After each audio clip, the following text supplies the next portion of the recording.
It's the best Kiwi event in New Zealand, this. Crossing New Zealand in 1 or 2 days. Why do I do it? Because I love it. 3, 2, 1, go!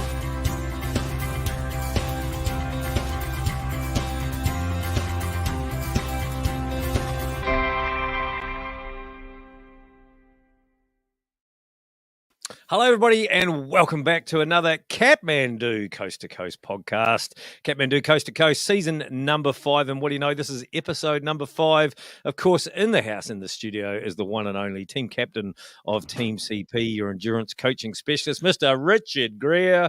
Welcome, Richard. Yeah, how's it going, Angus? Good to be back for another Coast to Coast episode. Always enjoy doing these Kathmandu Coast to Coast podcasts, mate. Always enjoy it. What have you been doing? Have you been doing a bit of training for this whole thing? I've been trying to pretend that I'm doing some bit of training. I actually paddled the gorge a week and a half ago, something like that, with my son in a double. That turned out to be quite a bit of resistance training, is probably what you put that down to. Yeah. But actually, I need you to paddle now. There's a rapid coming up. Let's do some paddling, shall we? How did you enjoy that, though? I think, well, that's probably like any gorge trip, isn't it? Like, it was enjoyable probably, as he's talked about, like half to 3/4 of the way through. And then it's a long way, isn't it? We had a headwind at the top of the gorge like you mostly do. And then it started raining and started to get quite cold towards the end.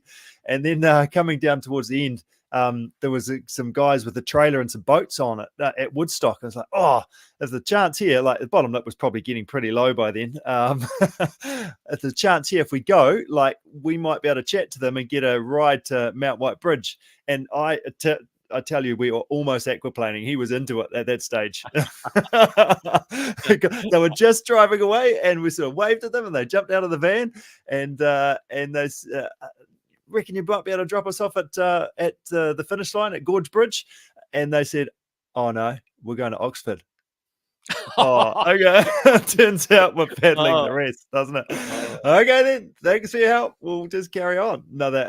What did you do then? Did you stick a little stick off his helmet with like one of those pure cola gels or something just in front of him, just dangling in front of him there to chase? Yeah, well, yeah, would have been good. Yep. So we just paddled. Well, I paddled and he paddled a bit. Good. Oh, that's awesome, though. What a way to introduce the young generation into the gorge. Like, there's not many people can say they've paddled at that age, paddled through the gorge, mate. No, it's and he did well. We didn't probably had to have 3 brace strokes that actually meant something, sort of thing. So he did well through it, and he actually took his fishing rod too, which is pretty funny. So he actually did some fishing on the way too. Stopped 3 or 4 times for a bit of a fish, and he actually got one on just below Hamilton Rapid. Max, the other guy that we're with, turned around as we'd paddled the rapids, like, he's nowhere to be seen. Max. It turned out that he would actually, before the Hamilton Rapid, was spinning backwards in an eddy that he couldn't get himself out. So we stopped there for a while and did some fishing. He actually hooked one, but didn't get it in. So quite an eventful trip. And unfortunately, after all that sort of all the different stuff going on, we have a run group at 6:00, and it turns out that it was only getting off the river at Gorge Bridge at 20 to 6. So I had to sort of say, sorry, team, I'm not going to make it. So luckily, the rest of the crew stepped in and did a good job of that. You didn't, like, just before you got to some of those rapids, just like turn around and ask him if he paid attention at swimming lessons? No, there was none of that. I was like, you need to paddle now. Like, yes, you need to paddle. And definitely feel when he was doing something, but she's a big boat in a double when there's not much happening, that's for sure. And those flat headwinds, okay, just paddling. So no, good value, great fun, good to do it, and was pretty exciting to get to the finish line, that's for sure, just like any other gorge paddle. Excellent. Well, as always, the Kathmandu Coast to Coast podcasts are all about trying to spread some love, spread some information and some learnings so that we can help you get from the west coast of the South Island all the way across to the east coast. You're going to do a bit of running and biking and a bit more running and clambering and, like you say, Rich, a bit of paddling down the old canal. And and then of course ride home. So that's what it's all about. But tonight, episode 5, we're going to talk a little bit about nutrition. Later in the episode, we've got Marewa from Pure on board, who Pure have been good supporters and sponsors of the Kathmandu Coast to Coast for some time now. Absolutely. And I think one of the other things with all those like paddling down the canal, as you mentioned, that over the mountain run, you'll have an adventure, you'll have a story to tell at the end of it. It's probably not going to go exactly to plan as you hoped. So that's part of the fun of it and part of why this race is so iconic, isn't it? Oh, it absolutely, mate. It totally is. It totally is. Just before we get to our guest, because we've got Sam Lampe on as well, who's a dairy farmer from Methven Way, to join us as well, and he's going to tell us all about how he got involved in this and where he's at in between herding kids and herding cows.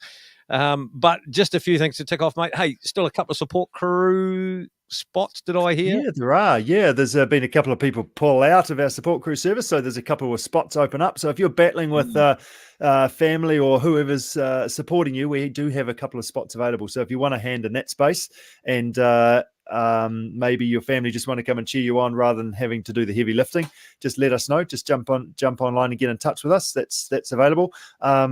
And the other thing, actually, we did it on Friday, had a great day out of the Coast to Coast skills clinic as well. We had Sam Manson from Top Sport Kayaking come and did some kayaking stuff with us, did some river running, river crossing, getting pretty wet amongst that, and then also did some bunch riding stuff as well on a beautiful Canterbury day up at Gorge Bridge. So, yeah, thanks to those guys that come along to that. It was pretty awesome. But also from the Coast to Coast team, we've got a bit of an update going on for the 2024 handbooks. They're online, ready for you to print out. So I guess the key thing with the handbooks, and we see this over and over and over again, is make sure you print your handbook out and actually read it. Would you agree with that, Angus? Oh, I totally agree. And actually, it'd be interesting to see now that they've made changes whether Matt is going to reread it, whether he'll have to reread it.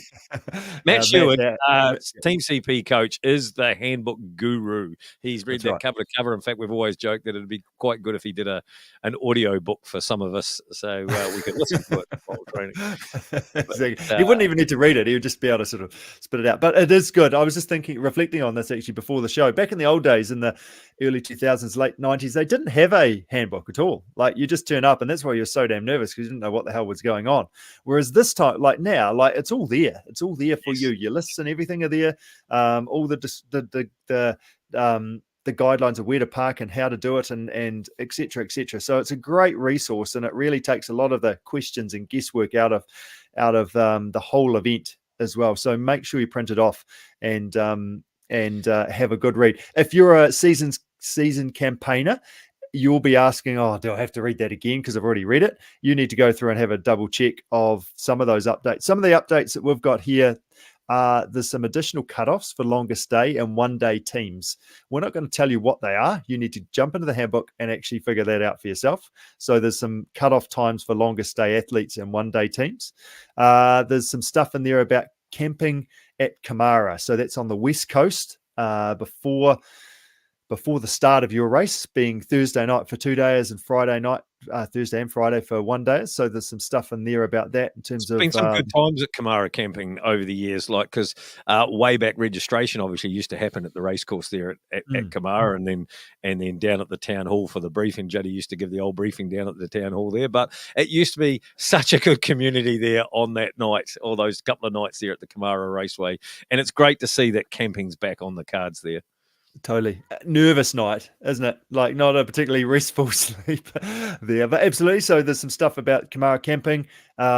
Also for 2 days support crew departing from Klondike Corner. Basically what they're saying this year, in the past, you've been able to go and get your kayaker sorted and then come back, but that just creates a whole bunch of congestion. So pretty much when you leave Klondike Corner, on the day 2 of the Coast to Coast for day 2 athletes, support crew basically need to pack up their tent and everything and head away. So there's time is challenging to be able to drive down the road and get parked at Gorge Bridge at the end of the kayak. So that's one key thing. Grade 2s, if you've recently completed your grade 2, make sure you sign it, then email it through to the river safety email address on the Coast to Coast. So you can find that under the kayaking piece. And then also the other key piece is that some 2024 bumper stickers and your Kathmandu discount vouchers have been hitting the post box recently, just for New Zealand based athletes as well. So keep an eye on your letterbox for that. Have you got your Coast to Coast 2024 bumper sticker lined up, Angus?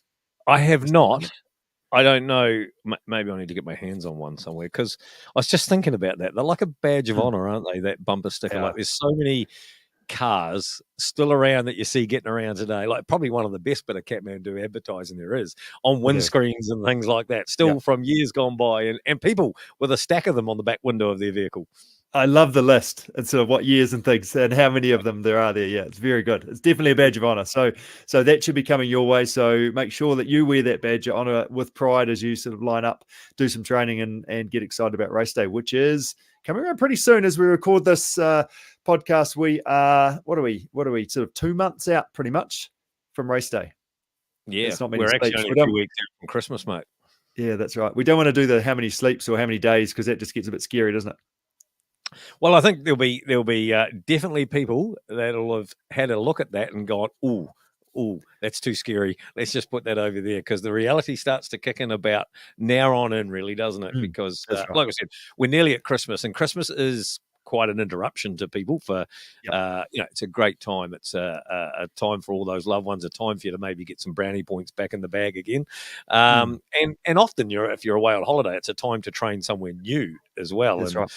And those sort of things, but it is a pretty good landmark in the training regime of once I've gone through there, once we've hit New Year, we're now in the 2024. So yeah, business time. That's right. It's business time. It is. It is. Like the way you said that. I think we'll move on from that business time comment. Let's see if Sam is out there, eh? Shall we have a chat to Sam? We sure can. Hold there, Sam. Hello, Sam. Guys. Welcome to the Kathmandu Coast to Coast podcast. Yeah, g'day. Thanks for having me. Cheers. Nice work. So, as Angus mentioned at the top of the show, this is the first time coast to coast. You're a father of 4 kids, dairy farmer based near Methven. So you've got a fair bit going on. Why did you decide that the coast to coast was a good idea with all those responsibilities, big jobs that you got going on in your life? Probably a little bit of a mental challenge for me. As you know, farming can probably be up and down a lot of the time, and had some pretty good years, but probably had a bad experience in the last year or so, and thought that mentally I needed to push myself to be stronger altogether and try and get across this line that has probably always sat on my shoulder from support growing 3 times, I think it is. For way back from when Josh Scott, Marewa brewing guy, was kicking around, and also for my brother 11 years ago. So I thought it was about time to step up and have a go myself. I'm only doing the 2-day individual rather than the 1 day. Thought there was enough of a challenge, and if I can get through this, pretty much anything I can get through in life, eh? Yeah, never say I'm only doing the 2-day. Never, ever say that. Yeah, that's right. That's right. I shouldn't say that. Yeah, no, it's definitely a 42. It feels like it potentially could be a 1-day experience for me. Yeah. Great. Yeah, good stuff. So how is slotting training in for an event like this? How's that going for you? How are you managing that on the farm with everything going on? Obviously, you've through calving and through mating and things now, are you? Yeah, so we finished mating probably about 4 days ago. So the bulls are out now. We'll let them do their job, and so that gets rid of early mornings rather than have to be on the vet stand picking cows that are on heat.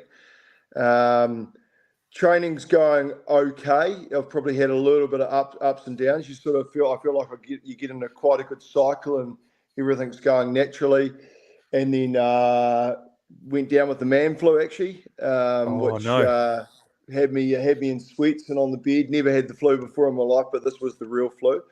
Not COVID, which I tested twice. And then once I broke through that, I'd organised a jet boating trip for 5 days down in Haas. So it's all sort of swung into the last 13 days of probably little training, but the last 4 days have been really good.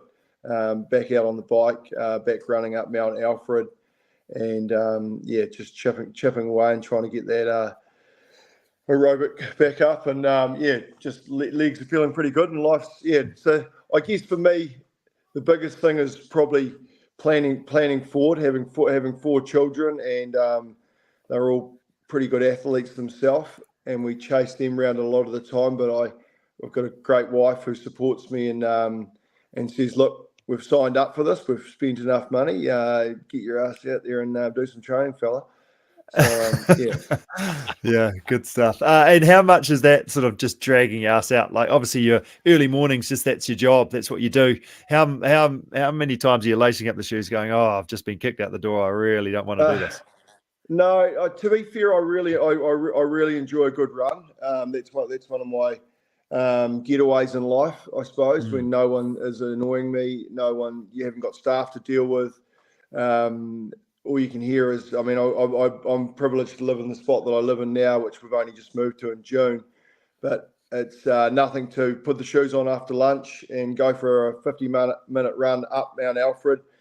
And I've got a marker up there, which I move each time. And I've been lucky enough so far that the marker gets further and further up the hill, and then you have to run really quick down to try and get back to the bottom in the same time. But I'm lucky. I do feel for these people that are training in the city, Christchurch, Auckland, those other places that aren't quite as appealing.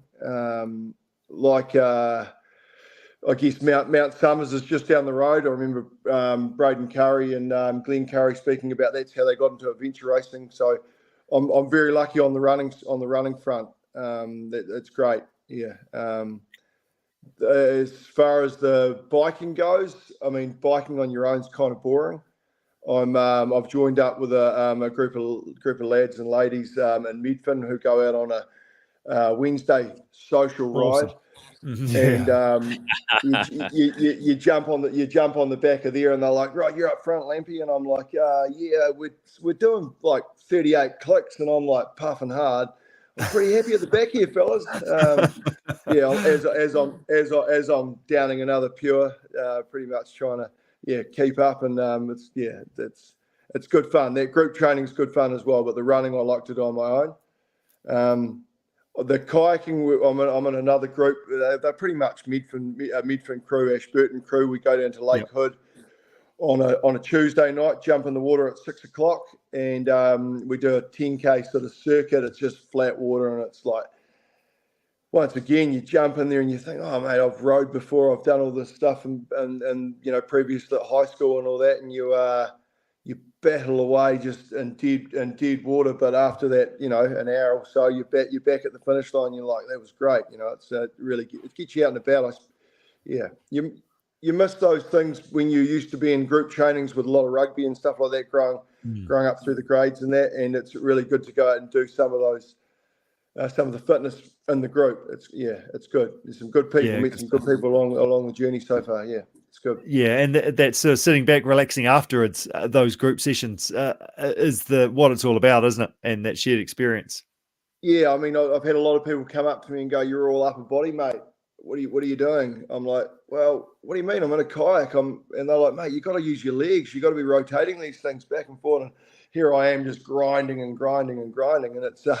it's probably looks quite funny on the sideline anyway. But my forearms get sore, my shoulders get sore. But I'm actually learning a little bit of this technique through a few good lads that are sort of taking me to the side and said, try this and try that, and move your legs and do that, and it's getting better. I guess I'm no Lisa Carrington or anything like that, but I'm getting there. Yeah.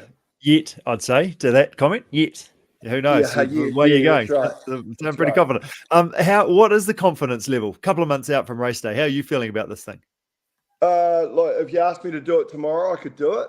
Right, good. I don't know whether it'd be pretty. Well, it wouldn't be pretty, but I guess mental strength is a lot of what gets you across the line. Sometimes the body will break down, and that I guess I've learned a lot of things along the way. Example, Mission Mount Summers, a few weeks back or whatever, never cramped up in my life on a run, and I cramped up bad, like last 7K, and this young lady next to me, she goes, "You're right." And I go, "Oh, pretty cramped, eh?" And she just whipped out this cramp stuff and whipped it under my tongue, and away I went. I just ran the rest of the race with her. But you're learning lots of these things about your body along the way, I suppose. At what point it starts to hurt, and at what point you can try and bring something in as such to try and ease the pain, or get you further along the field to get to the next stop and refuel and carry on. Nice. Is there an element of the race that you're most nervous about? Definitely. I guess a lot of people run from the age of, we had kids that were running at 2 years old, 1.5-year-old, but so that comes easy to a lot of people, right? Cycling, you learn to bike early. Not many people get into kayak at a young age. I mean, I'm watching some of these younger kids in kayaks at the moment, and they are amazing. But kayaking is definitely the thing that's probably the little fella sitting on my shoulder going, you can't do this, mate. And it's probably been, I've been through the gorge twice now, and I'm pretty much giving that fella a little bit of a flick. But it's definitely there. It's definitely there. I've watched the water levels drop slowly, and we all obviously know that when the water levels drop, the race gets a lot harder. So you start thinking, I can probably do this in 4.5, 5 hours, but realistically, in the reality of things, it could be 5.5, 5 hours, 45, 6 hours. But I guess that's just part of the race, isn't it? You don't know what you're going to get on the day, and if you can get through that mental side of things, you'll hopefully make it all the way to the beach and have a nice beer at the end of it. Yeah, good stuff. It is just about unpacking it, unwrapping it one little bit at a time, isn't it? Like especially that kayak, it feels like it's a long way and lots in front of you when you're sort of pushed off right at the start at Mount White Bridge. But as you sort of get through it, and you're like, oh yeah, got through that bit. Oh yeah, got through that bit, and away you go. That's awesome. In terms of your approach into Christmas and the New Year period, how you're lining up that with obviously kids at home from school and work on the farm, I'd imagine will sort of keep chipping away as well. How are you looking to approach that? Pretty much going forward from now, I put myself on a bit of a diet, trying to build up some brownie points so when I get to Christmas I can open the belt buckle one or two and then have that base fitness. But from here on out, I guess I'm very lucky with the staff I've got. When you get to you can be busy in the morning, and the afternoons sort of give you a lot more freedom. So I do a lot of my training in the afternoon, or early evenings. Probably won't be layering up as much as I have in the past with Christmas and obviously New Year's. We'll probably keep that pretty low key, I'd say, and keep chipping away. I've got a brother coming back from Singapore on the 19th, I think it is, and he's pretty keen to get through Goats Pass. So that's pretty much lined up for, I think, the 20th, the day after he gets in. So hopefully I can run that with him, and that'll be pretty special to do that with my big bro, and just keep trying to chip away from there, and just try and do some substantial things each week, but also keeping those hour to 2 hour trainings in the other days as well, and a couple of rest days here and there to refresh the legs and the mental side of things. Perfect. Well done, Sam. Well done. In your eyes, what would success look like to you once you finish across that finish line in New Brighton? Success would probably look like, I'm not out to win this. I'm not bloody Sam Madsen, Braden Curry, who you want to say, but I'm doing this for my own peace of mind, that I believe probably, if I had the opportunity earlier in life, which I potentially did, but I can do this, and I can do it well, and I can enjoy it. Get to the finish line, and I've got a couple of good mates, Ben Woodhouse and Mike Rigglesford, and the family's coming along. So probably a lot of that'll be hanging in my head. Don't let these guys down, eh? So if I can sit down and have dinner or whatever it is, or takeaways, and enjoy a beer, and the mates turn to me and say, "Mate, good on you, fella." I'll try and rope one of them in for next year or something along those lines, and we can carry on a bit of a tradition or something along those, something like that. How good? That always is the tradition. Support crew to competitor. So Yeah, that, yeah, that's right. how this whole system continues to the wheels keep going round. Yeah. That's right.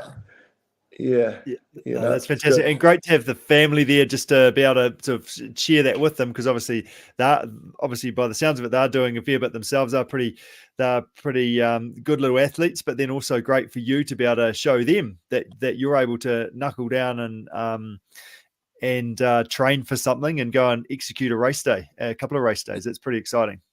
Yeah, no, absolutely. I guess that's something that hangs over me as well. I mean, I've been out and did a couple of kayak races, and I'm pretty sure I was third to last in one of them. And the kids pretty much sat me down at the table and said, "Look, more practice, big fella. You've got to hit that water a bit more." And training. Richie McCaw always said that the more you train, the more you enjoy. So when it comes to the big dance, so.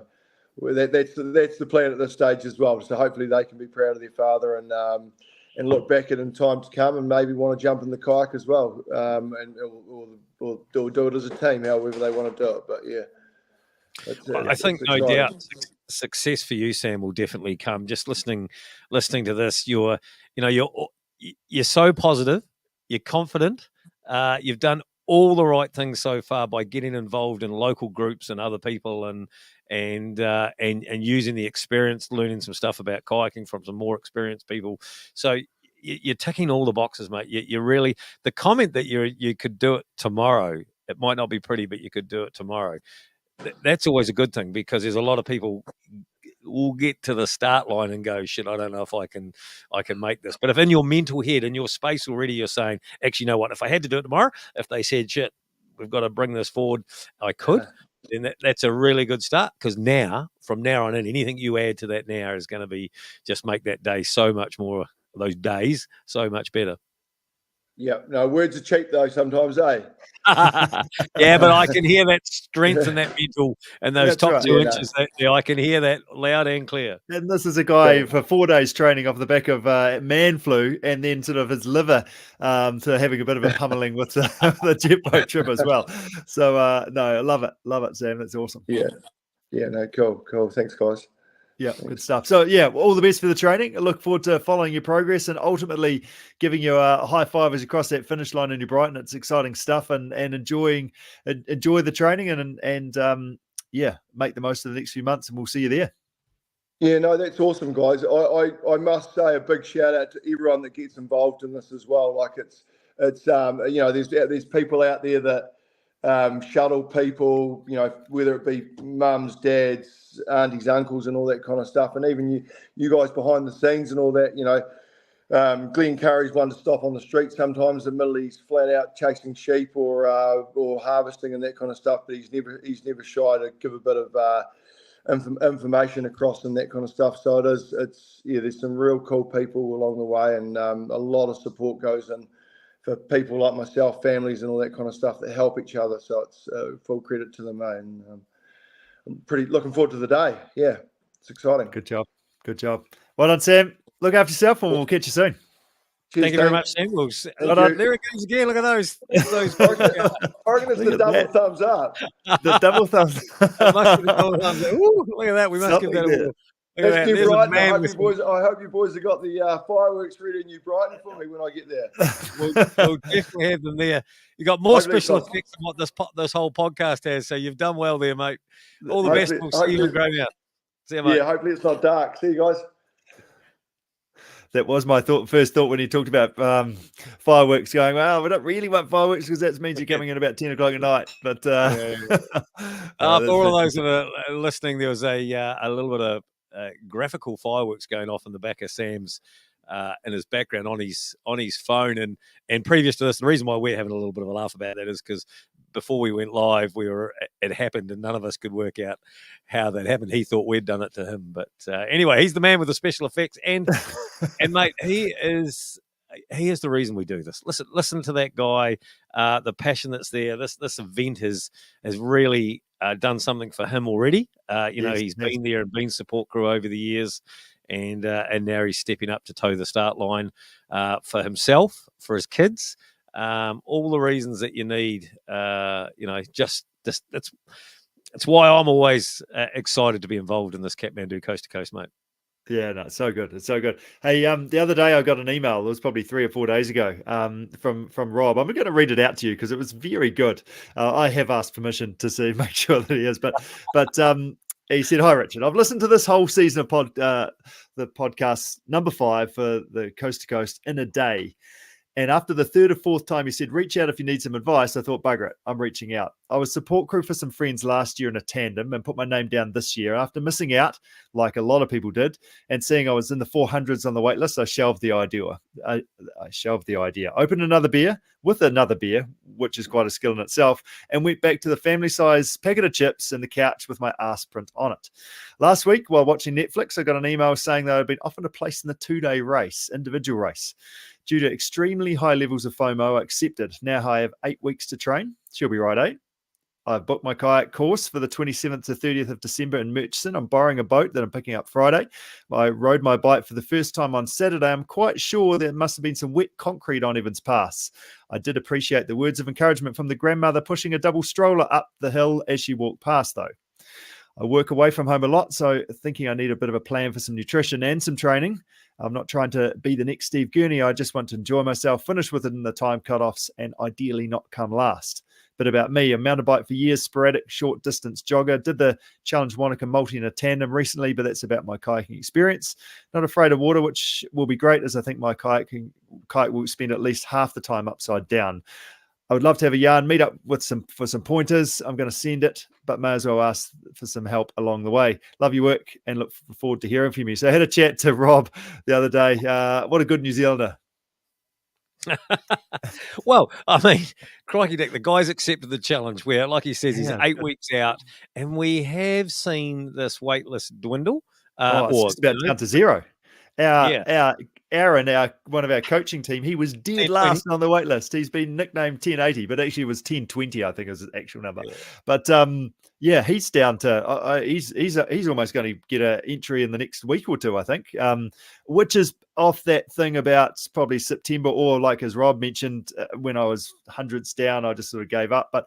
But it's tough to get off the couch like Rob has and prepare for this and sort of throw a lot at it. A lot of people want to have the time to be able to prepare and to train and get organised. And it does take a good year for most people. So I guess that's a bit of a learning for next year. If you are down the wait list and you are happy to commit and maybe not have an entry just yet, by the time Christmas comes around, you'll probably have one, because I'm sure that same sort of thing will go on for years to come as well. Yeah, I mean, don't give up. Keep on training, even if you are a few hundred on the list next year. If it's your first time, and you get an entry next year, and you're on the wait list, and you're a few hundred down, keep training, because even if you don't get on next year, if you do get on, you'll have 1 year's worth of training in the bank already, and you'll be even better. That's right. And it takes a year to sort of learn how to paddle a boat. I think a summer to learn how to paddle a boat and paddle a river with some warm water in it, rather than having to try and do it during winter. So definitely just start building those skills if you're doing that. But that led me to thinking, what are some sort of tips that I'd give all those Robs out there that are like, oh heck, maybe I have entered but I haven't trained, or I've just got an entry. So first of all, I'd say get in touch. We do have time for you. We've got a coaching team, but we do have a break over Christmas for a couple of weeks as well. And hey, even just a bit of a chat can line things up. If you're lining up the race and do it yourself, hey, even a bit of a half an hour catch up, thinking about a bit of a race plan and things like that can be really, really useful. And dialing in how you actually run your taper could be really useful as well. But some other tips, I'd say read the handbook would be number one. Get that handbook printed off and read it back cover to cover, make some notes, get some highlighters out and go from there. Get your gear organized. It's a big gear logistics type race. So go through those lists within the handbook and suss out what you've got, what you need, what you could borrow, et cetera, et cetera. And then the other thing I think we want to think about is what could get in the way of you not actually finishing. So number one was probably injury. And we did a really good podcast a couple of podcasts ago on with the team from Motus on load management. We talked about and how you kind of build yourself up. You don't want to just go all guns blazing, then get injured, and then you can't do it. So that'd be number one. Gear. breakdown could be another reason why you don't actually finish. So are your rudder cables connected? Is your bike serviced, etc.? Making sure your gear's all sorted. Skills is another reason, like actually keeping your boat upright and making sure you can get over the terrain and learning to ride in a bunch, because that is a skill. You don't want to do that the first time on race day. Pacing yourself. So, I mean, the main way that we learn that is actually by trying to simulate the race. And that's something that you should be doing now as well. And probably the other key thing that springs to mind is nutrition. So that's part of that whole simulating race day. How long is it going to take me? What am I going to eat? What am I going to drink, etc. So, yeah, and that's what we're going to talk about right now with Marewa in regards to nutrition. We are, but I just need to I just want to go back to that email there, because I think this is a first. I could be wrong, and again, be like Rob and reach out. Well, two reasons: be like Rob and reach out if you've got any questions or anything you're unsure of. Please do reach out, and we're happy to cover these off. Either give you some support privately, or maybe it'll be a good discussion topic for the podcast. Yep. But be like Rob and binge listen to our podcast. Like, you hear everybody talk about binge watching a series on Netflix. I don't know that we've ever had anybody come forward and say, hey, I binge listened to your Kathmandu Coast to Coast podcast, Richard. Yeah, well, there have been a couple of people in the past that they've said they've listened to the podcast all the way to registration, driving from Invercargill.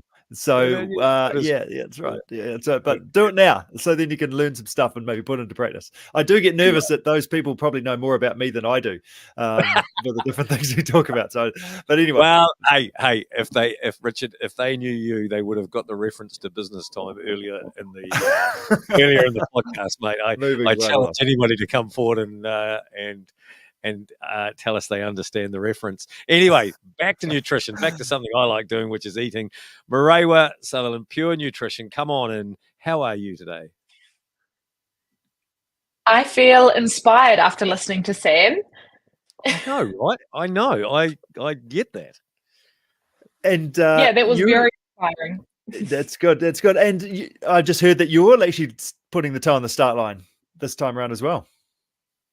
Yeah, I think last year at registration, or this year at registration, it was just so inspiring seeing everyone come through, and I got the biggest FOMO that I wasn't racing. So I promised if I could get in, I would do it. And sure enough, we're in, and we're doing 2-day tandem.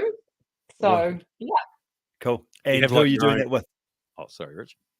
Family friend, Abby Delore. She's done the 1 day, I believe. Yeah, so I feel like I can have a sleep in the kayak leg while she paddles on. Can be like Nate. Yeah.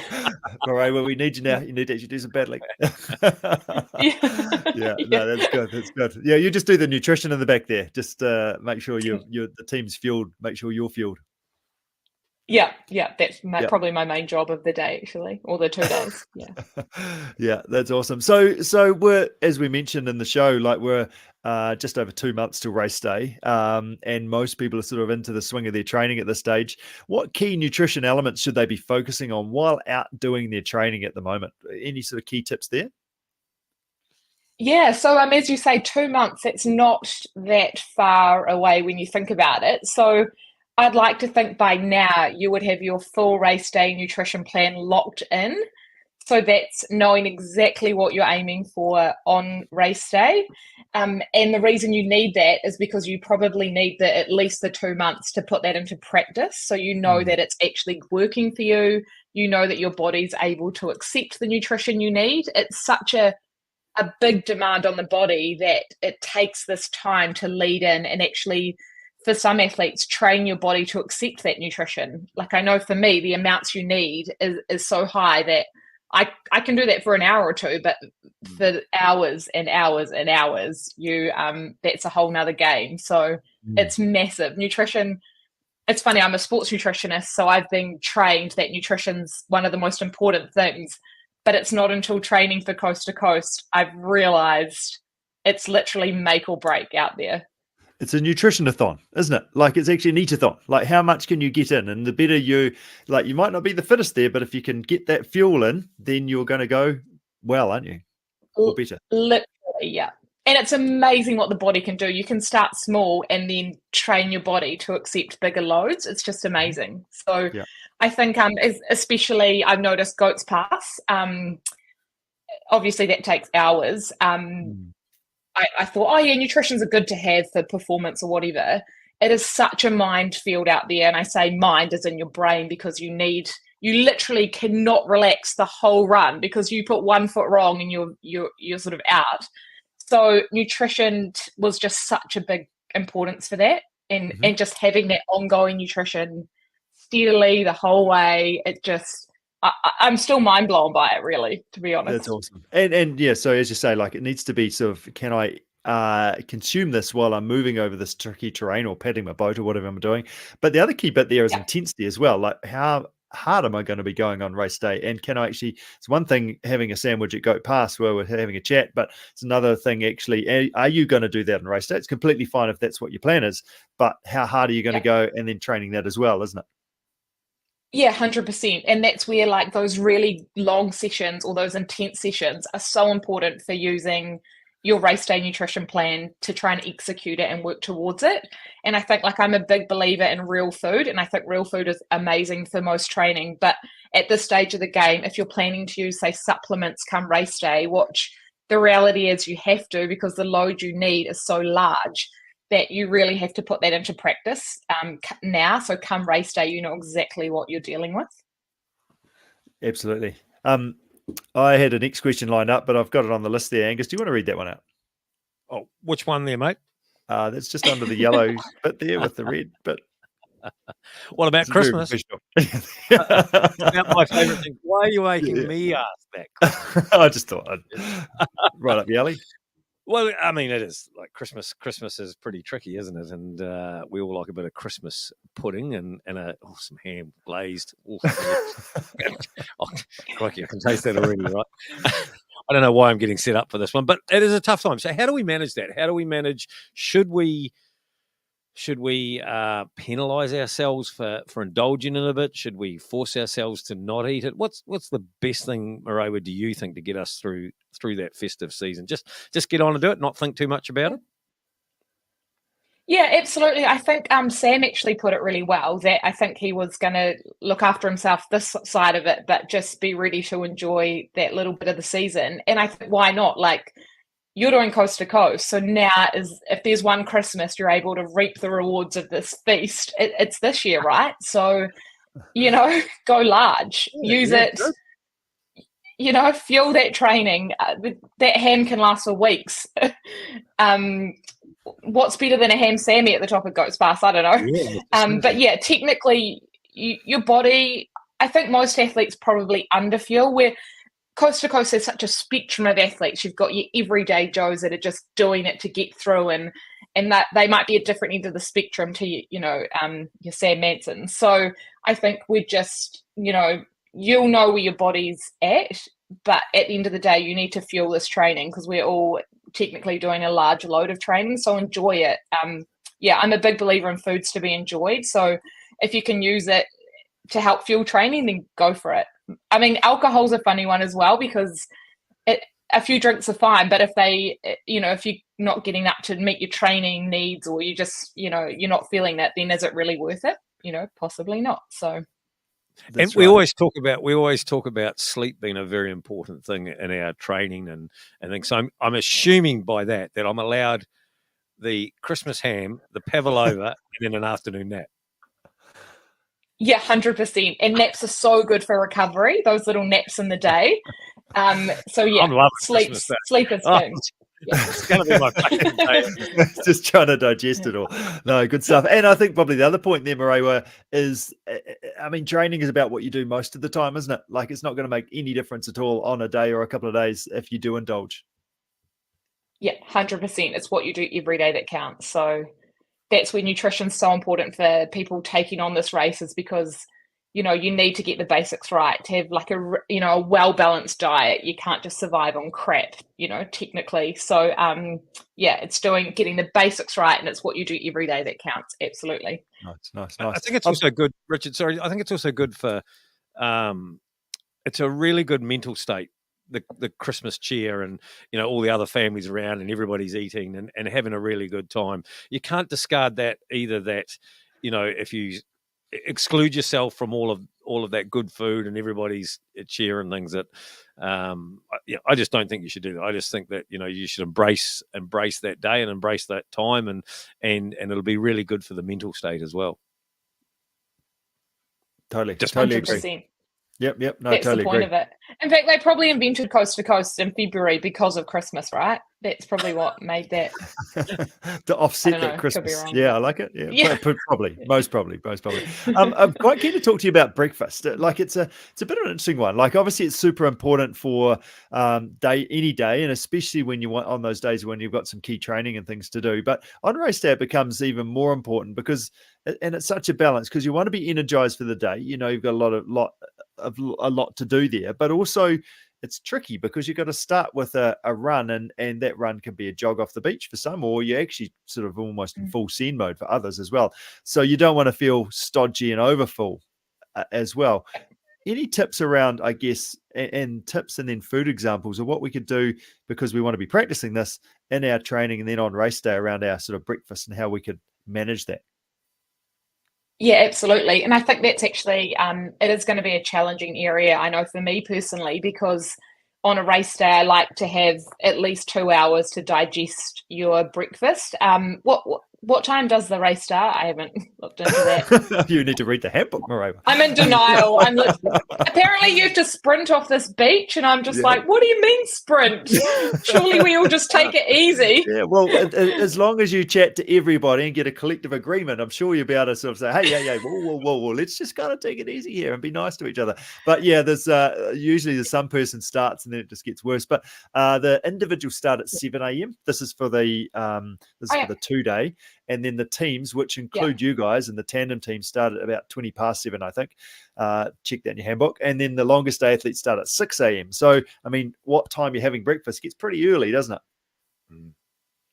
Yeah, it absolutely will. And I believe it takes a little bit of preparation to get to the start. So, don't be thinking. Marewa was just ducked away. Don't be thinking that you're going to roll up to the. Be able to arrive, at 6:45 or something. That's for sure. That's always been it's almost a 6 o'clock. Drop your bike off, Richard, isn't it? It really is, because you don't want to have to be. No, Marewa was just grabbing her back. You don't want to be late down there, and there's often a bit of traffic at the start line, like at the bike drop off as well. So you want to be on the early side of halfway, so you can just wander down to the beach and get yourself sorted and just enjoy that morning time rather than going, oh my God, I'm running late. Oh my gosh, I can't get my bike off the back of the car in time and all those sorts of things. So yeah, absolutely. Yeah, Marewa is just having a little connection problem here. So just while she's trying to get herself back online there, Rich, I actually had breakfast written down on my pad here as what I would think is one of the trickiest meals to have. And for the first day, exactly right. Like you're nervous, you haven't slept probably much the night before, and you've probably had to get up at 4 or 5 a.m. in the morning, so it's quite early there. So you've got that day one.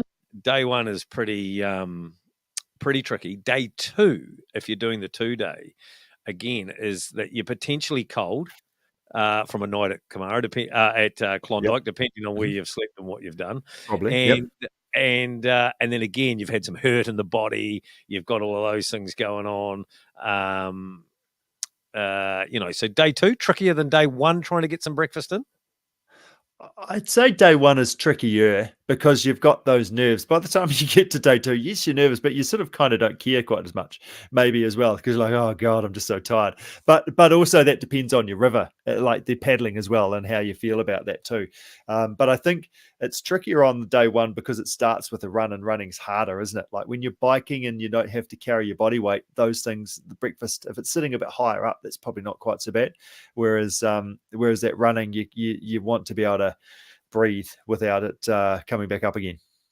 Yeah, but I mean, again, I go back to day two. Like you're probably in calorie deficit from the day before, and you've got a big day ahead, and you've also got, of course, the kayak coming at you on day two, which we all know is hard to eat on the kayak. Yes. Yeah, that's right.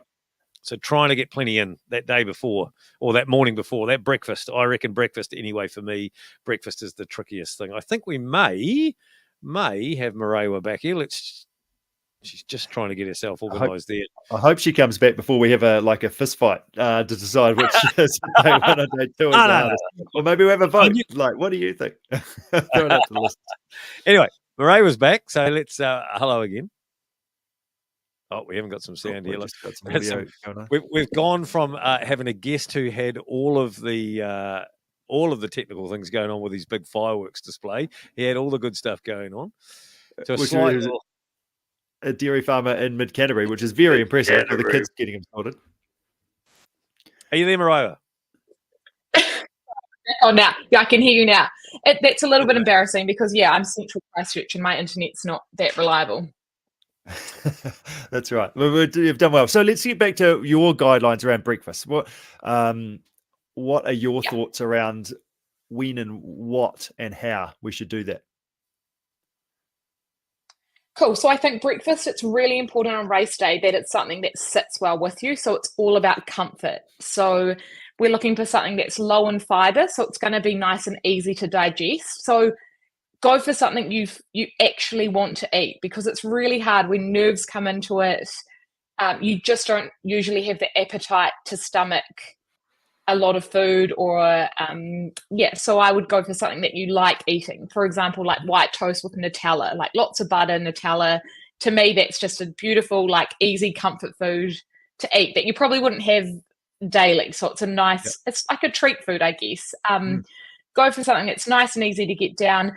I think it's also, it's not the be all and end all, because with nerves, a lot of people have stomach issues on race day. So you probably need to move your focus to race week, where you're carbo loading in the 4 days leading up to the race, so that your carbohydrate stores are already really full. So on race day, you're actually just topping those up it is a big day ahead, but you're going to be fueling the whole day. So just taking the opportunity to top them up.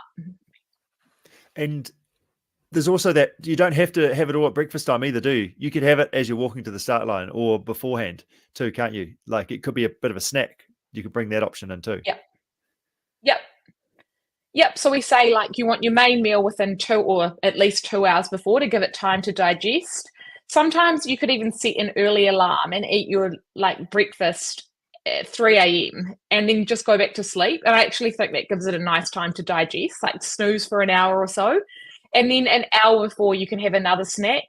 I think fluids are great there. So that's when your hydration comes into play, because you also want to top up your electrolytes and those carbs and hydrate as well. So an hour before is great for a snack, then drinking the whole way through. And then 15 minutes before you start, that's when we want to top up those blood sugar, glucose levels with just a last minute, either a gel or a handful of lollies. Nice. That's awesome. So speaking of lollies, when we're planning our nutrition, as you mentioned, that's something that we should have organised or be getting organised now so we can practice it.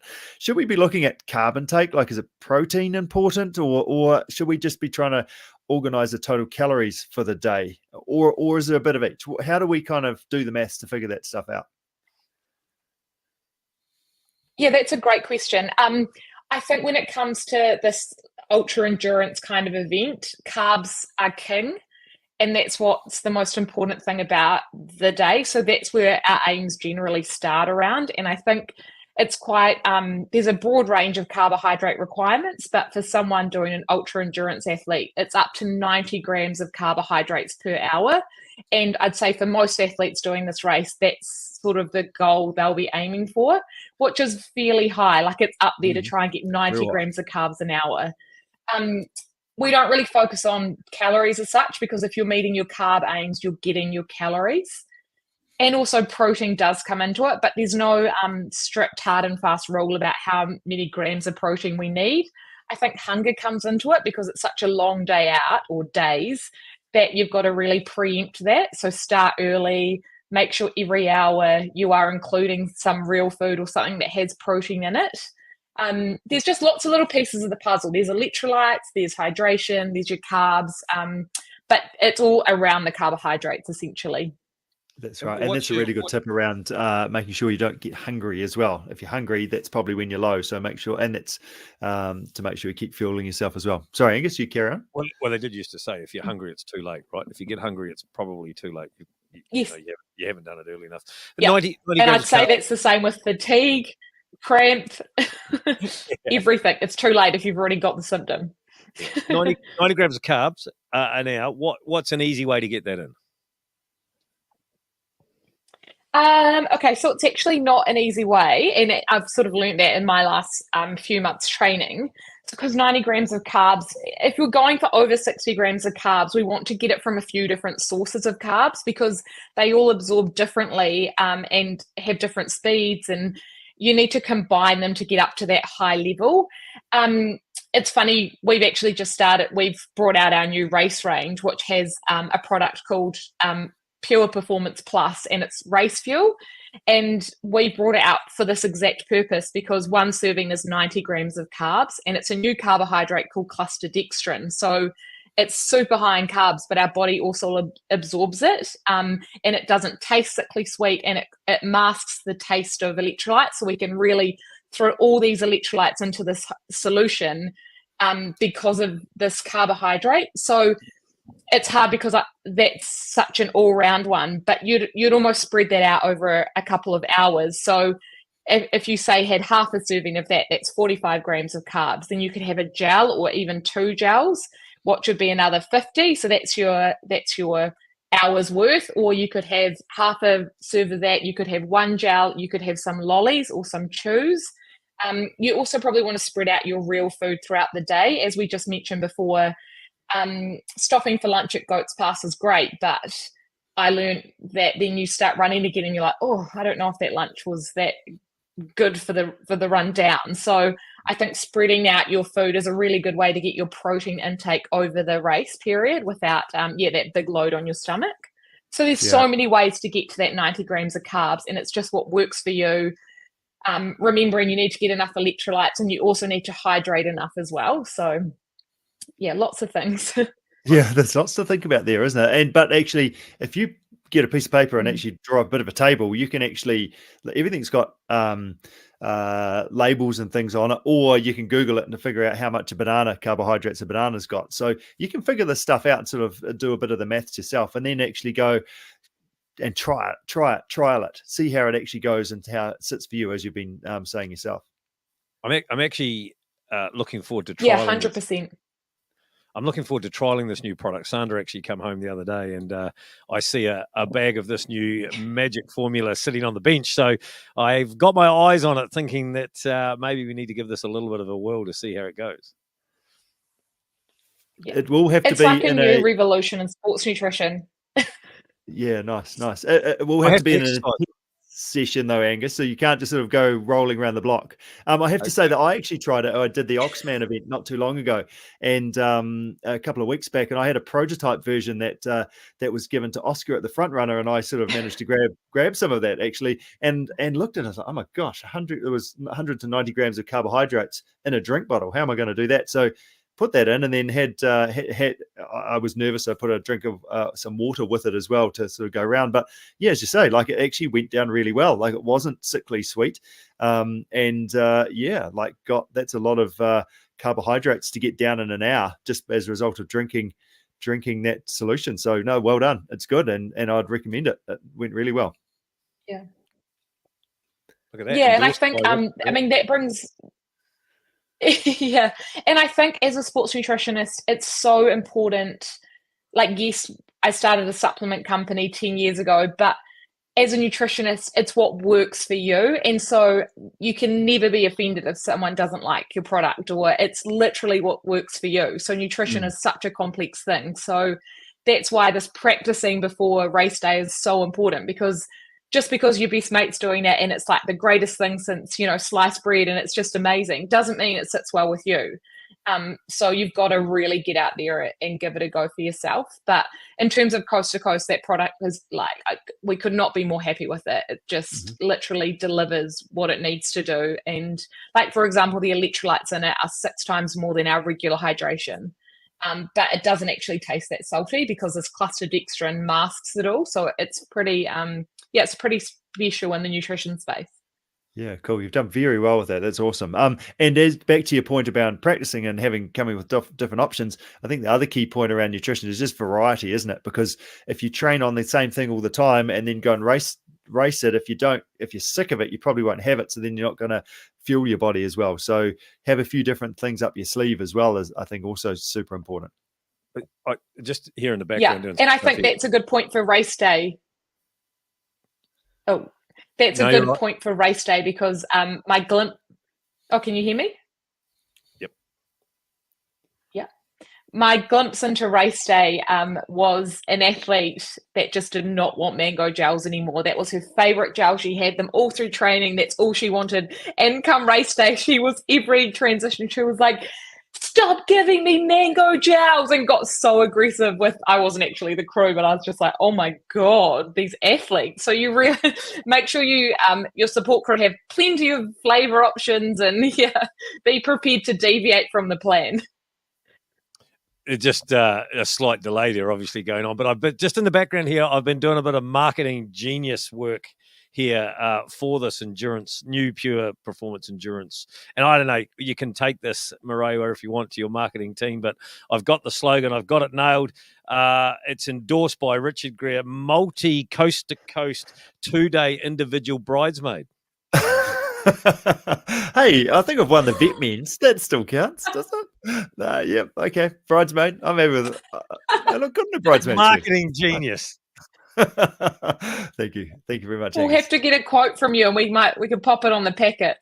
I don't know if you want that. Great at getting seconds and thirds. Yeah, almost. Yeah, maybe that's a secret though. That's right. Yeah, we shouldn't have. Can we make sure this podcast doesn't go live? Can we keep it secret? That will be good. Have you got anything else to share, Marewa, as a result of all these nutrition things that we've been talking about? Any sort of last comments from you? No, I just think enjoy it, practice so you can enjoy it. It's going to be a massive couple of days or day out there. So nutrition really is one of the most important factors. Use the race week to do everything you need to do to build up well. So that includes like nitrate loading. If you don't know about beetroot, look up beetroot. It's such an easy way to get another bit of edge or make it easier on yourself. It's not just for those winners. It actually, nitrates help increase blood flow, so that's more oxygen to your muscles. So, I mean, who doesn't want that? So there's so much out there that can help you without actually, without your natural fitness and what have you. So I think we invest all this time and money into these events, yet often nutrition's just forgotten. So don't be afraid to invest. I know you have dietitians, Richard. You can connect people with. There's plenty in Christchurch.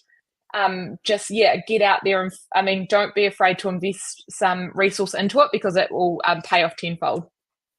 That's great advice. And have you got a discount code, I think, for Coast to Coast? Can I say comes? Yes, we do have a discount code, which I had to frantically message our marketing team to find. So I think it's C2C15, which gives you 15% off the entire range as well. And we will be at the Rego. So if anyone needs to stock up there, we'll have the full range at registration. But maybe don't try it on race day. No, but a good time to top up, isn't it? Good time to put some extras in the bag that you can dip into later on in the weekend. Yeah. Marewa, thank you so much for coming on and talking nutrition with us. A big thank you to Pure Nutrition for being a part of the Kathmandu Coast to Coast, supporting it and doing all the things that we love, this whole community. Thank you for coming on. Like you said, you will be there at registration. You'll also be there on the start line. So we're looking forward to seeing how the rocket fuel goes. I expect that you are going to have like one of the best aid support crew aid station stops. You'll have queues of people wear your gear as well. You're like, I assume, Yeah, I'm trying to rope all our staff into actually just helping me rather than do the aid stations for the whole event. But yeah, I'm going to need all the help I can get. That's awesome. Thank you so much for joining us, Marewa. Enjoy your training and enjoy Christmas. And we'll look forward to seeing you on the start line. You too. Thanks, Marewa. Cool. So nice to chat. We'll catch up soon. Thanks. Catch you later. Good job, Angus. Look at that. I just made a little mistake there. But anyway, hey, how about that? That's nearly an end of another episode, mate, of season 5 of our Kathmandu Coast to Coast podcast. So many good things coming out of it. Don't forget. Hey, let's just quickly talk again. We mentioned at the top of the show about the support crew package from Team CP. There's a couple of spots that have become available, and that is just due really to a couple of people having to pull out, unfortunately, as through injury and through a few other bits and pieces and things. This is a support package that sells out every year. It is hard to get a spot in this. It is only limited. So yes, there is a couple that have appeared. And so if you want to have some fun, well, you're going to have fun over the weekend anyway, aren't you? But if you want to have some more fun while you're traipsing across from the west coast to the east coast, come join us. Yeah, that's right. It's a ready-made party. So, and I guess we take care of the stress and all those sorts of things. So you can just come and turn up and actually enjoy the event. So get in touch if you want to know more about that. And if you've just, as I say, got any questions, feel free just to reach out and we can help you out to make sure that you can have a great time as well, just like we have with Rob. So got Rob sorted too. So, Angus, just to finish up, key points, key takeaway for you. What's sort of one key thing for you from the podcast today? Well, probably I'm going to hit my peak and probably back myself to take on any athlete that's competing at the Kathmandu Coast to Coast on Christmas Day, and I'll be just as good as you, eating and being happy and having that afternoon nap. Just like that. Yeah, he's already got the afternoon nap dialed in. I like it. I like it a lot. That's good. My granddad always had an afternoon nap. I never knew he was an athlete. Yeah, that's right. It's definitely underrated, the old nana nap. I think it's very, very good. You do hit the afternoon on the front foot after that. So yeah, digest that and go and enjoy the rest of your day. I think the key thing for me, it's great to hear. It was great to hear from Sam in terms of what he's up to, and I think, as you've mentioned during the show, just that enthusiasm for the event, the adventure, his family sitting down at the table saying, "Okay, Dad, that's okay, but I think we need to be better here. So you need to do some more training. And if you train more, you're going to enjoy it more." So I think that was a great wee tip from my perspective. Oh, I think so too. And I mean, like, just let's remember what this is. It's a race. It's an adventure, but it's a community, and it's proven time and time again that the Coast to Coast community is always there to help somebody. If you are struggling, if you need some motivation, just look around your community, your local area. There's always somebody. I guarantee you, there's somebody that has something to do with the Coast to Coast and willing with information to share. Of course, you can always be like Rob and binge listen to all of our previous episodes, previous seasons. There's hours of untold rubbish that you could be listening to there, Richard. Oh, come on, Angus. We'll do all right. That's good. So stay safe. All the best for your training. Have a fantastic holiday season. Make sure that you take a moment to take stock and reflect, and also get excited about what's coming up as well. So all the best. We'll see you in January for a next episode of the Kathmandu Coast to Coast podcast. Absolutely. A big thank you, of course, to Kathmandu, the Coast to Coast, to Team CP, Richard, and to you, Richard, and to all our athletes out there. Merry Christmas, Happy New Year. Like you said, see you in 2024 when we start the countdown. It's the best Kiwi event in New Zealand, this. Crossing New Zealand in 1 or 2 days. Why do I do it? Because I love it. 3, 2, 1.